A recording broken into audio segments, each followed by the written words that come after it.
شاہ شجاع کرمانی رحمۃ اللہ علیہ، یہ کرمان کا بادشاہ تھا، بادشاہت کو ٹھوکر مار دی، فقیری اختیار کر لی، اللہ کا ولی بن گیا۔ ایک مرتبہ مسجد میں نماز کے لیے آیا، ایک نوجوان کو دیکھا کہ وہ نماز پڑھ رہا ہے اور وہ اتنی خوبصورت نماز پڑھ رہا ہے، ایسا انہماک اللہ کی طرف اس کو ہے کہ امام کرمانی عاشق ہو گئے اس کی نماز کو دیکھ کر کہ یہ نوجوان کیسا، یہ نوجوانی کی زندگی، یہ جنون کی زندگی ہے، یہ تو بے پرواہی کی زندگی ہے، اس کو اپنے اللہ کی کیسی پرواہ ہے، کیا اس کے ہاتھوں کا قیام ہے، کیا اس کا رکوع ہے، کیا اس کا سجدہ ہے، کیا توجہ اللہ ہے۔ تو بیٹھ کے اس کے انتظار میں اس نے نماز ختم کی تو حضرت نے کہا کہ میاں نوجوان تو کہاں رہتا ہے؟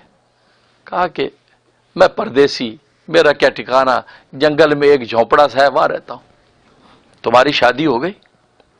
کہا کہ مجھ مفلس کو کون بیٹی دے گا؟ بڑے میاں آپ مجھ سے کیوں ایسا سوال کر رہے ہیں؟ کہا کہ نہیں، اگر شاہ شجاع کرمانی تمہیں اپنی بیٹی دے تو قبول کرو گے؟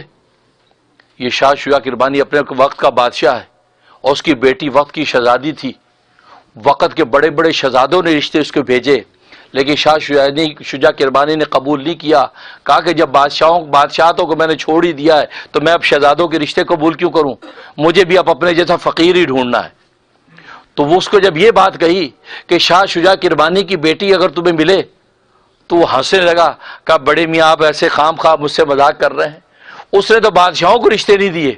اس نے تو شہزادوں کو رشتے نہیں دیے، مجھ مفلس کو رشتہ دے گا؟ کہا کہ نہیں، اگر دے تو۔ کہا کہ پھر تو میں تبرک اور سعادت سمجھ کے قبول کروں گا اور خدمت کروں گا اور اپنے اس کو جنت کا سامان سمجھوں گا۔ کہا کہ میں شاہ شجاع کرمانی ہوں اور میری بیٹی فلاں ہے، اگر تمہیں رشتہ منظور ہے تو میں صرف اپنی بیٹی سے اجازت لے لوں کہ ایسا ایسا رشتہ ہے، اس رشتہ کو اگر تم قبول کرتی ہو تو میں اس کے ساتھ نکاح کر دیتا ہوں، تو تم اس کے انتظار یہاں کرو، میں گھر سے ہو کر آتا ہوں۔ تو شاہ شجاع کرمانی رحمۃ اللہ علیہ گھر چلے گئے اور بیٹی سے کہا کہ بیٹی رشتہ ہے، بڑی خوبصورت نماز پڑھتا ہے، ایسا خدا کے سجدے بھی گرتا ہے، ایسا لگتا ہے ماتھا ہی نہیں خدا، اس کا دل بھی سجدے میں ہے، اس کی روح بھی سجدے میں فنا ہے، ایسا ہے، لیکن اس کے پلے کچھ بھی نہیں ہے، بالکل خالی ہاتھ، مفلس۔ کہا کہ ابا جان جب بادشاہت کو ہم نے ٹھوکر ہی مار دی ہے، شہزادگی کو اللہ کے لیے ہم نے قربان ہی کر دیا ہے، تو مجھے مفلس لیکن اللہ کا ایسا تعلق والا ہی رشتہ تو چاہیے، مجھے رشتہ قبول ہے، آپ رشتہ کر دیجیے۔ شادی ہو گئی، نکاح ہو گیا۔ اب اس کا جو بھی جھونپڑا تھا، کچا گھر تھا، تو شاہ کرمانی وہاں ان کے دروازے پر لے جا کر ان کو اندر داخل کر دیا، دلہن کو چھوڑا، رخصتی ہو گئی۔ اب دلہن جیسے اندر داخل ہوئی ہے،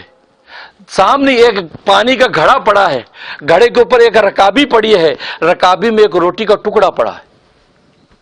جیسے وہ لڑکی اندر داخل ہوئی جو اپنے وقت میں شہزادی تھی اور آج اللہ کی نیک بندی ہے، جیسے داخل ہوئی اس کی نظر جیسے اس گھڑے پر پڑی، اس روٹی کے ٹکڑے پر پڑی تو فوراً ٹھہر گئی اور اپنے شوہر سے کہتی کہ یہ روٹی کا ٹکڑا، یہ رکابی میں سوکھی روٹی کا ٹکڑا، یہ بات کہی۔ اتنا کہنا تھا، جھٹ سے وہ لڑکا بولا کہ دیکھا میں نے تمہارے باپ سے کہا تھا وقت کی شہزادی ہے، ٹھیک ہے اللہ کی نیک بندی بن گئی ہے لیکن وہ شہزادگی تو اندر سے جاتی نہیں ہے، آج دیکھ سوکھی روٹی کا ٹکڑا دیکھ کر تو گھبرا گئی کہ اس گھر میں کچھ بھی نہیں ہے اور تو نے شکایت کر دی۔ فرمایا کہ نہیں، فرمایا کہ ظن المؤمن خیرا، کہا کہ ایمان والوں کے بارے میں نیک گمان رکھو، اور جب وہ اجتنبوا من الظن، بدگمانی سے بچو، فإن بعض الظن اسم، اس لیے کہ بعض بدگمانیاں گناہ ہوتی ہیں، تو مجھ پر بدگمانی کر رہے ہو کہ میں شاید شکایتاً تمہیں یہ بات کہہ رہی ہوں، میں تو اس لیے یہ کہہ رہی ہوں کہ میرے باپ نے مجھے کہا تھا کہ اتنا مفلس ہے اس کے پاس اللہ کے نام کے علاوہ کچھ نہیں ہے، یہ سوکھی روٹی کا ٹکڑا اس بات کی گواہی دے رہا ہے کہ تیرے پاس اللہ پر توکل نہیں ہے، تو شام کے لیے اس روٹی کو محفوظ کر کے رکھا ہوا ہے۔ توکل کا کمال تو یہ تھا کہ تیرے پاس سوکھی روٹی کا ٹکڑا بھی نہ ہوتا، لیکن سوکھی روٹی بتا رہی ہے تو نے شام کے لیے اپنے لیے اس روٹی کو ٹکڑے کو بچا کے رکھا ہے، تو اس کا مطلب تیرے پاس اللہ بھی نہیں ہے، تیرے پاس دنیا بھی نہیں ہے، لہذا اس لیے مجھے یہ غصہ آیا ہے، اس لیے میں نے تو یہ شکایت کی ہے۔ اللہ اکبر، ادھر یہ اللہ کی ولیہ ہے وہ بھی اللہ کا ولی ہے. اس لیے شجاع کرمانی کی نظر پڑی تھی اللہ والوں کی بصیرت ہوتی ہے. اس سے تو صحیح بخاری کی حدیث ہے اتقوا فراست المؤمن فانه ينظر بنور اللہ، کہ یہ فرمایا کہ یہ اللہ والوں کی فراست سے ڈرو، اولیاء اللہ کی فراست سے ڈرو، اس لیے کو نور کی آنکھ سے دیکھتے ہیں. شجاع کرمانی اس ہیرے کو دیکھ چکے ہیں، وہ تو ہیرا ہے. وہ نوجوان بولا، کہا کہ اللہ کی بندی بات اصل میں یہ ہے کہ میرے پاس سحری میں یہ روٹی کا ٹکڑا تھا، اس میں آدھا ٹکڑا کھا کے میں نے سحری کر لی، اور یہ افطاری کے لیے میں نے بچا کے رکھا ہے، اس سے میں روزے کی حالت میں ہوں. میں نے اس لیے بچا لیا کہ افطار کے وقت میں اللہ کا جب امر آئے گا کہ اے میرے بندے تو افطار کر لے، میں اللہ کو امر کو پورا کرنے کے لیے کم از کم روٹی کا میرے پاس ٹکڑا ہو اور اللہ کا امر میں وقت پہ پورا کر لوں. افطاری کے لیے رکھا. فرمایا کہ توکل کی وجہ سے نہیں، اللہ پر عدم توکل کی وجہ سے نہیں ہے، میں افطاری کے لیے رکھا ہے. اس نے کہا بس اب مجھے سمجھ میں آ گیا واقعی تیرے پاس اللہ کے نام کے علاوہ کچھ نہیں ہے. ویڈیو کے نیچے سبسکرائب کے بٹن پہ کلک کریں، بیل کے آئیکن پہ کلک کیجئے تاکہ ہر نئی ویڈیو کی نوٹیفیکیشن آپ کو مل جائے.